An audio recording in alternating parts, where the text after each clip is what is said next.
sexy can we be and still be church ladies? You know what's not sexy is these chairs. These chairs! So I have to tell you, which side makes me look skinnier?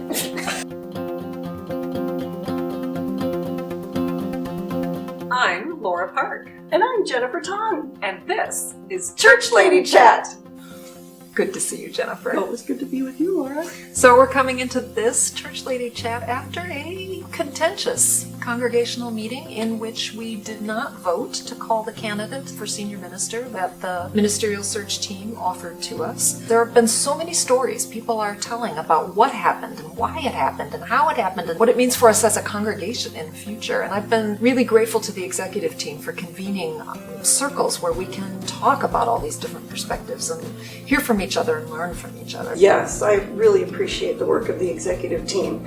And on the board side, we're very focused on process and governance. We have already talked about the need for us to do some sort of review where we look at everything from, Rob and Jan's announcement of their retirement all the way through the congregational meeting and after. Not to assign blame or anything like that, but to just really understand and gather lessons learned that we can use to inform the structure of our next ministerial search. But before we can get to that, we had the more urgent issue of getting an interim minister. So that's really what the board has been focused on right now. We've just announced to the congregation that Kathleen Rollins will be our new interim minister. We're very excited.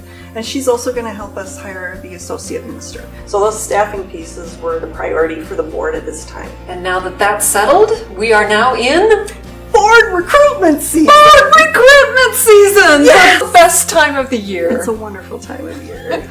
So tell us how board recruitment is going to work this time. This year we have an online application form that'll be due July 15th, and you can find that application form on the Unity website under the Board of Trustees section. And when you go there, you'll also see a position description. So this is something new this year. We wanted to make it much more transparent and clear to people what is the work of a trustee. So there's information about time commitment, what the calendar looks like, what subcommittee assignments look like, things like that. So then there's a smaller team of the board that's going to take a look at those applications and set up interviews. Those will be set up around late July timeframe.